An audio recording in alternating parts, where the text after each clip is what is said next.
ഓമല്ലൂർ പഞ്ചായത്തിൽ ബിനു വാഴമുട്ടം എന്ന് പറയുന്ന കർത്താവിൻ്റെ ദാസൻ. അവിടെ കുറേ വർഷങ്ങളായി വിവിധ ജാതി മതസ്ഥരായ ആൾക്കാർ കടന്നു വന്ന് പ്രാർത്ഥിക്കുകയും അങ്ങനെ പലർക്ക് വിടുതൽ ലഭിക്കുകയും അത് സമൂഹത്തിന്, എൻ്റെ അറിവ് ശരിയാണെങ്കിൽ കേരളത്തിൻ്റെ വിവിധ ഭാഗത്തു നിന്ന് കടന്നു വന്ന് ജാതി മത വർഗ വർണ്ണ വ്യത്യാസമില്ലേ അവിടെ വന്ന് പ്രാർത്ഥിക്കുന്നു. ദൈവവചനപ്രകാരം പ്രാർത്ഥിച്ചാൽ വിടുതൽ ലഭിക്കും. ഞാൻ അത് അനുഭവിച്ചിട്ടുള്ള ആളാണ്. ഞാനിപ്പോൾ പെന്തക്കോസ്റ്റൽ ബിഷപ്പ് കൗൺസിൽ ഓഫ് ഇന്ത്യയുടെ ആർച്ച് ബിഷപ്പായിട്ട് സേവനമനുഷ്ഠിക്കുകയാണ്. ഞങ്ങൾക്ക് പെന്തിക്കോസിൽ എല്ലാവരും സഹോദരന്മാരേ ഉള്ളൂ. എന്നാൽ അഡ്മിനിസ്ട്രേഷൻ ലെവലിൽ വരുമ്പോൾ ഗവൺമെൻറ് നിയമം അനുസരിച്ച് ഒരു അഡ്മിനിസ്ട്രേഷൻ, എപ്പിസ്കോപ്പൽ അഡ്മിനിസ്ട്രേഷനിൽ വിശ്വസിക്കുന്ന ആളാണ് ഞാൻ. 100 വർഷത്തിലുള്ള പെന്തിക്കോസിൻ്റെ വിശുദ്ധ ബൈബിൾ എന്ത് പറയുന്നു അതനുസരിച്ച് മുൻപോട്ട് പോകുന്ന, അതുപോലെ ഇന്ന് ഞങ്ങൾക്ക് ജീവിക്കാൻ വേണ്ടി പരിശുദ്ധാത്മാവിനെ ഭൂമിയിലേക്ക് അയച്ച് പരിശുദ്ധാത്മാവിൻ്റെ നിയന്ത്രണപ്രകാരമാണ് ഞാനും എൻ്റെ സംഘടനയും പോകുന്നത്. അതിൽ ഒരു സഹോദരനാണ് പാസ്റ്റർ ബിനു വാഴമുട്ടം. അദ്ദേഹത്തെ മനഃപൂർവ്വമായി അവഹേളിക്കുന്നതിനും പരിഹസിക്കുന്നതുമായിട്ട് പലരുടെയും അദ്ദേഹത്തെ അനുകൂലിച്ചും പ്രതികൂലിച്ചും ഒക്കെ വീഡിയോ ഇടുന്നത് എനിക്ക് കാണാനിടയായി. എനിക്ക് വളരെ സന്തോഷം തോന്നിയൊരു ഞങ്ങളുടെ സഹോദരന്മാരിൽപ്പെട്ട ഷാജു വാലിയോടെന്ന് പറഞ്ഞൊരു സഹോദരൻ. അദ്ദേഹം സ്വതന്ത്രമായി ചിന്തിക്കുന്ന ആളാണ്. അദ്ദേഹം ഇതിനുവേണ്ടി ഒരു പ്രാർത്ഥന വെച്ചു എന്ന് പറഞ്ഞപ്പോൾ എനിക്ക് വളരെ അഭിനന്ദിക്കണമെന്ന് തോന്നുന്നു.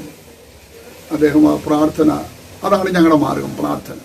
പിന്നെ നിയമപരമായിട്ടുള്ള കാര്യങ്ങളുണ്ടല്ലോ, അത് നിയമത്തിൻ്റെ വഴിയിൽ പോകട്ടെ. അതുകൊണ്ട് ദയവ് ചെയ്ത് ജനം TV ചാനലിനോടും അതുപോലെ മറ്റ് ചാനലുകളോടും പറയാനുള്ളത്, പാസ്റ്റേഴ്സിനെ ആക്ഷേപിക്കരുത്. ഞാൻ ഒന്നുകൂടി ഒരു വാക്ക് പറഞ്ഞ് അവസാനിപ്പിക്കാം. ഞങ്ങൾക്ക് ഇവിടെയുള്ള 146 കോടി ജനമുണ്ടെങ്കിൽ അത്രയും ജനം എതിരായി നിന്നാലും ഒരു ദൈവവൈതൽ എവിടെങ്കിലും നിന്നാൽ അവൻ്റെ കൂടെ അവൻ സേവിക്കുന്ന ദൈവം ഉണ്ട്. അതാണ് ഞങ്ങളുടെ വിശ്വാസം. അതുകൊണ്ട് ഞങ്ങളെ ആരും ഒറ്റപ്പെടുത്താനോ കൊല്ലാനോ, ഒരുത്തൻ എന്നെ കൊന്നു കഴിഞ്ഞാൽ വേറെ 1000 പേര് എഴുന്നേൽക്കും. ഇപ്പം ഒറീസായിൽ എന്തോന്നു, ഒറീസായിൽ പാവം മിഷണറിയെ, കുഷ്ഠരോഗിയുടെ പ്രവർത്തിച്ചവനെ ചുട്ടുകൊന്നില്ലേ? ഇവിടെ ഞങ്ങൾ ചുടാനോ കൊല്ലാനോ ഒരാഹ്വാനം കൊടുത്താൽ ഞങ്ങൾക്കും പാസ്റ്റർ KA തോമസ് ഇച്ചിരി അതിര് വിട്ടുപോയി എന്നൊക്കെ പറഞ്ഞ് സംസാരിക്കും. ആ സമയത്ത് അതല്ലാതെ വേറെ എന്താ പറയേണ്ടത്? എന്തോ പറഞ്ഞാൽ നിങ്ങൾക്ക് മനസ്സിലാകും. അദ്ദേഹം അതുകൊണ്ട് അതിര് വിട്ട് പോയി, അത്രയും വേണ്ടായിരുന്നു എന്നൊക്കെ, അത് ഇച്ചിരിയുടെ സഭ്യമായ ഭാഷയെ പറയാമായിരുന്നു എന്നൊക്കെ ചിന്തിക്കും. പക്ഷെ അദ്ദേഹം അത് ആത്മാർത്ഥതയോടാണ് പറഞ്ഞത്. അതുകൊണ്ട് ഞങ്ങൾ ആരെ തല്ലാനോ ബോംബ് വെക്കാനോ ബോംബുണ്ടാക്കാനോ പഠിപ്പിക്കുകയോ ഒന്നും ചെയ്യുന്നില്ല. ഞങ്ങൾ ചെയ്യുന്നത് ദൈവം ഞങ്ങളുടെ കൂടെ ഉണ്ട്. അതുകൊണ്ട് ഇതിനെതിരെ നിൽക്കുന്ന സഹോദരങ്ങൾ ഒന്നുകൂടെ വിചിന്തനം ചെയ്ത് ഇതിനേക്ക് പോകാമോ. എന്തൊക്കെ നിങ്ങൾക്ക് കേസ് കൊടുക്കാമോ, എന്തൊക്കെ പ്രതികാരം ചെയ്യാമോ, അതെല്ലാം നേരെ വന്നങ്ങ് ചെയ്യും. ഒളിഞ്ഞിരുന്നും മറിഞ്ഞിരുന്നും വീഡിയോക്കിടെ ഒന്നും ചെയ്യരുത്. അതുകൊണ്ട് ഈ കാര്യത്തിൽ പെന്തക്കോസ്റ്റൽ ബിഷപ്പ് കൗൺസിലിന്റെ ആർച്ച് ബിഷപ്പ് എന്നുള്ള നിലയ്ക്ക് ഞാൻ അപലപിക്കുന്നു.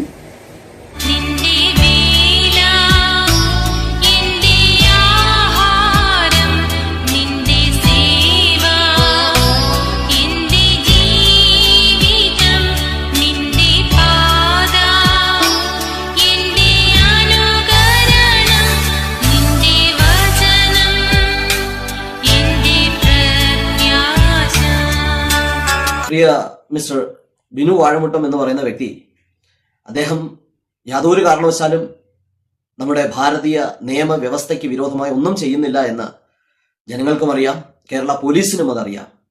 ഒപ്പം തന്നെ ഈ ജനവിരോധ ചാനലുകൾക്കും ഇതറിയാം.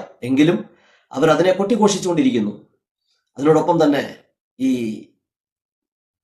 ബലിയാടാക്കിക്കൊണ്ട് ചെന്നായ്ക്കൾ ചുറ്റും നിന്ന് അവരെ ആക്രമിക്കാൻ ശ്രമിക്കുന്ന ഒരു പ്രവണതയാണ് ഇവരിൽ നിന്നൊക്കെ കാണാൻ കഴിയുന്നത്. എന്നാൽ മറ്റ് സംസ്ഥാനങ്ങളിലെല്ലാം അവരുടെ മേൽക്കോയ്മകൾ ഉള്ളതുകൊണ്ട് പലതും നടക്കുന്നു. കാരണം ഞാനിപ്പോൾ ചില വർഷങ്ങളായി ഉത്തർപ്രദേശിലാണ്. അവിടെ ജോലിയോടുള്ള ബന്ധത്തിലായിരിക്കുന്നു. ഒപ്പം തന്നെ ചില സാമൂഹ്യ പ്രവർത്തനങ്ങളും ചെയ്യുന്നു. ഭിക്ഷക്കാരായ ചില ഭിക്ഷക്കാരുടെ മക്കളെ എടുത്തു വളർത്തുന്നു എന്ന്. കാരണം അത് അവിടെയുള്ള ജന്മികളുടെ വീട്ടുജോലിക്കും അവരുടെ കുളിരകറ്റാനും വേണ്ടി അവിടുത്തെ കുഞ്ഞുങ്ങളെയൊക്കെ ഉപയോഗിച്ചിരുന്നു. എന്നാൽ ആ കുഞ്ഞുങ്ങളെ പഠിപ്പിച്ച് അവർക്കൊരു ഭാവിയുണ്ട് എന്ന് ബോധം വരുത്തി അവരെ ബോധവൽക്കരിച്ചതിന്റെ പേരിൽ മതപരിവർത്തനം എന്ന ആരോപണം ചുമറ്റി എന്നെയും അവർ കുറെ നാൾ ജയിലിൽ അടച്ചിരുന്നു. അതേപോലെയുള്ള പ്രവൃത്തിയാണ് കേരളത്തിലും അവർ ചെയ്യാൻ തുടങ്ങുന്നത് അതാണ്. എന്നെ ജയിലിൽ അടച്ചു എങ്കിലും നിയമ വ്യവസ്ഥ പ്രകാരം പ്രവർത്തിക്കുന്ന പെർസിക്യൂഷൻ റിലീഫ് ADF ആണ് അതിൽ പൂർണ്ണമായും എന്നെ പിന്തുണച്ചത്. അതുപോലെ ഹ്യൂമൻ റൈറ്റ്സിന്റെ അനേക നല്ല സുഹൃത്തുക്കൾ എന്നെ സഹായിച്ചു. അവരൊക്കെ ഒറ്റക്കെട്ടായി നിന്നതിന്റെ പേരിലാണ് ആ ജനവിരുദ്ധ സംഘടനയുടെ ആക്രമണത്തിൽ നിന്ന് എനിക്ക് രക്ഷപ്പെടാൻ കഴിഞ്ഞത്. എന്നാൽ ഇതുപോലെയുള്ള ആക്രമണ സംഘം ചേർന്ന് ഇവിടെ കേരളത്തിലും പ്രവർത്തനം ആരംഭിച്ചു എന്ന് കേൾക്കുന്നതിൽ വളരെയേറെ വിഷമമുണ്ട്. എന്നാൽ കാരണം അവരുടെ അസഭ്യത്തിനും അശ്ലീലതയ്ക്കും അനാരോഗ്യപരമായ രീതിയിലുള്ള പ്രവർത്തനങ്ങൾക്ക് ആരെങ്കിലും മറുപടി നൽകിയാൽ അവരെ പാകിസ്ഥാനികളെന്നും അല്ലെങ്കിൽ ദേശദ്രോഹികളെന്നൊക്കെ മുദ്ര കുത്തുന്ന ഒരു വ്യവസ്ഥയാണ് അവർക്കുള്ളത്. എന്നാൽ അതിൽ നിന്നെല്ലാം വ്യത്യസ്തമായ രീതിയിൽ പ്രിയ ഷാജു പാലിയോട് ശക്തമായി നിന്നതിനെ പ്രതികരിച്ചതോർത്തും ഞാൻ വളരെയേറെ നന്ദിയുള്ളവനാണ്.